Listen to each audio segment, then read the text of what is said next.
Just doing a quick bit of practice while there's no one in the house. I'm working on an ABRSM grade 3 piece from Spirited Away, Studio Ghibli.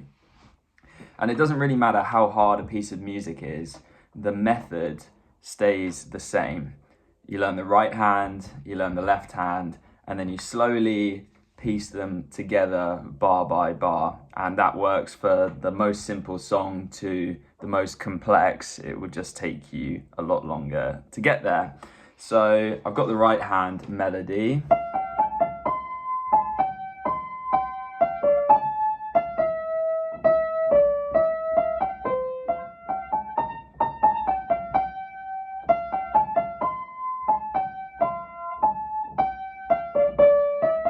Small mistake.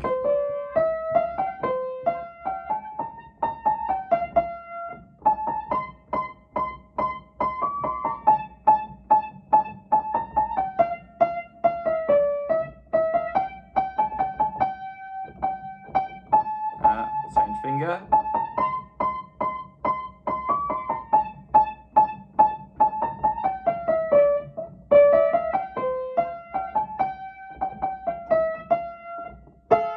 Yeah, a couple of mistakes in there, but I was trying to think about what I wanted to say whilst I was playing and then realised that I couldn't do both.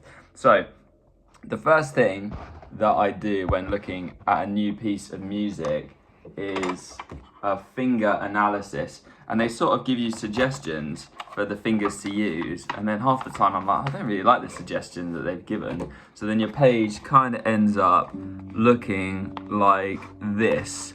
For example, I'll use like this arrow notation to indicate like floating off and like putting back down, and then I've put the fingers on here.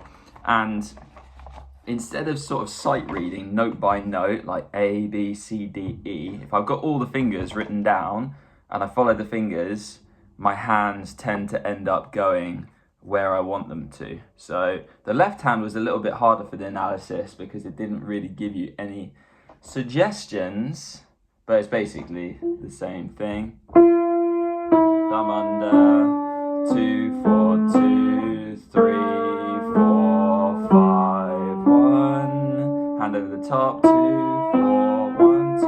Thumb under, 4, 2, 4, 3. So I didn't read the notes, note by note. I just sort of knew what scale I was in, and then let my fingers sort of find where it needs to go. And then you sort of slowly piece it together bar by bar.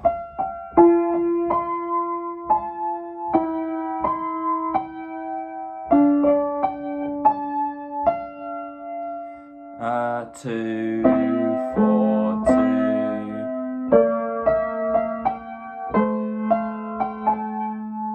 Oh, wrong note.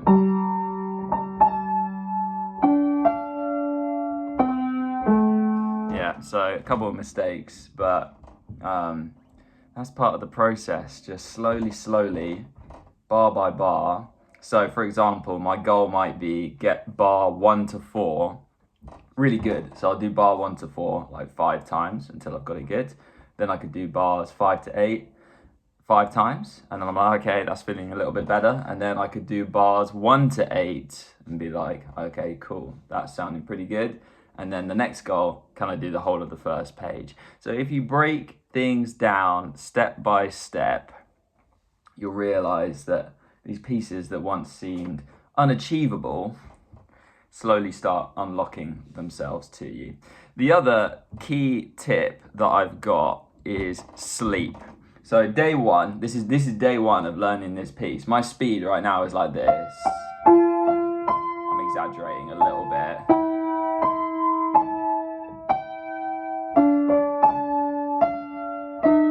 Oh, wrong note at the end there. But, you know, I'm quite slow. By the time it comes to tomorrow, it's like a magic trick, and my brain has done the encoding. So I always say that to my students. Firstly, your practice day should not be the day of a lesson. It should at least be another day of the week. And you have to practice, 20 minutes of practice, like solid focus 20 minutes, which should actually be like quite tiring. And then you sleep and you come back to it and you're like, what is going on? It's like a hack. I know how to play this now. So I'm sure by tomorrow I could probably do the whole of the first page quite comfortably. But yeah, bit of a ramble on learning new pieces. Also, pieces should be fun, because if pieces are fun, you're motivated to play them. Like, I love this movie, and I was like, oh, I really want to learn this piece of music, so I know I'm going to learn it super, super quick.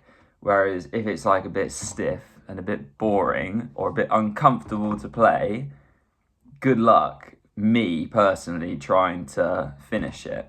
So I hope any of these words of wisdom helped. It's a bit unstructured, but I kind of like speaking in a stream of consciousness style way. Anyway, happy practicing.